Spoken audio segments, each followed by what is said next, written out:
Coming up on this year's ballot for a public decision is a one-word change, clarifying who may vote in South Carolina elections. It passed the legislature with a 2/3 vote and is now on this year's ballot for the citizens to vote on. While it appears to be a reasonable change, why did they decide to not put up any explanation on a constitutional amendment? Do they not want to inform the voters of what they are doing? Or are they afraid to disenfranchise and anger the illegal voters? The United States Constitution serves as the supreme law of the land. State constitutions, including South Carolina, are subservient to the federal constitution.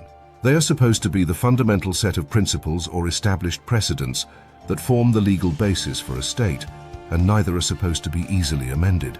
It typically outlines the structure, powers and duties of the government and guarantees certain rights to the people governed by it.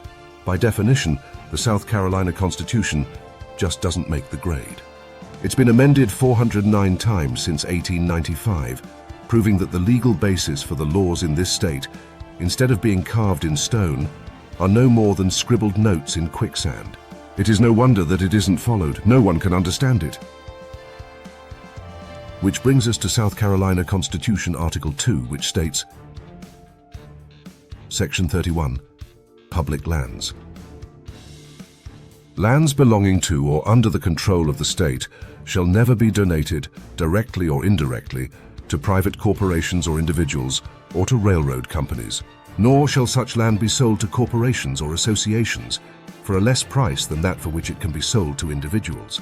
This, however, shall not prevent the General Assembly from granting a right-of-way, not exceeding 150 feet in width, as a mere easement to railroads across state land, nor to interfere with the discretion of the General Assembly in confirming the title to lands claimed to belong to the state, but used or possessed by other parties under an adverse claim. And why is this relevant, you ask? The infrastructure bill and Scout Motors' impending fiasco appears to violate the South Carolina Constitution. The governor and legislature came together and structured a bill that on initial appearances is legal. The act of building infrastructure is a primary function of government. The problems start to surface when the details start to leak out. They cobbled up a bill and Governor McMaster, how appropriate, passed the bill in a record 9 days.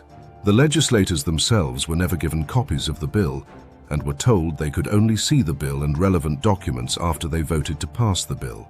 Shades of Nancy Pelosi.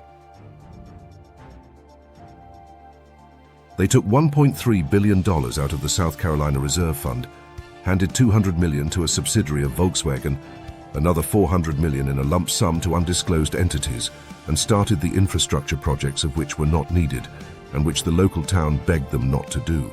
This was directly after Mississippi turned them down as a very bad deal.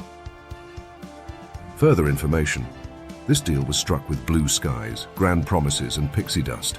This was supposed to be a grand electric vehicle and battery factory employing thousands and producing 200,000 vehicles a year, using the trademark and nothing else of a long-departed American vehicle, which at best had a tiny niche following. It was only manufactured from 1960 to 1980, and in the best of times sold only 25,000 vehicles per year. Meanwhile, Volkswagen and most other EV manufacturers were already seeing the market shrink, so this deal had to be done quickly before our quick-thinking legislature put 2 and 2 together and stopped the deal. I was at a meeting the other night and I had the pleasure of hearing and speaking with our Lieutenant Governor, Pamela Yvette. She is a well-spoken, well-mannered and well-disciplined politician, and probably our next governor, in contrast to the candidates we have for the federal election. I had the chance to ask her to clear up the fog and mystery surrounding the Scout deal. It's unfortunate that the Lieutenant Governor hasn't been introduced to the facts in the matter, considering that she touts herself as one of the only accountants in Columbia. Now back to reality and our collective wallets. Last year, South Carolina passed the Education Scholarship Trust Fund, a school voucher system to allow low-income parents to use up to $6,000 in taxpayer funds for private and religious school tuition. About 5,000 scholarships were awarded for a total of $30 million, and the South Carolina Supreme Court stopped the program after the awards were dispersed and ruled it unconstitutional. Let's ponder this a moment. The governor and legislature purposely evaded and disregarded this chimera of a constitution and gave away $1.3 billion taxpayer dollars to the largest auto manufacturer in the world out of our South Carolina Reserve Fund, while depriving the neediest children in our state of a chance of having a quality education. If I were you, I would take a good hard look at who you are voting for in this election. Go to thefreedomindex.org. S-key, see who follows the U.S. Constitution. Brought to you by FirstAmendmentFreePress.org.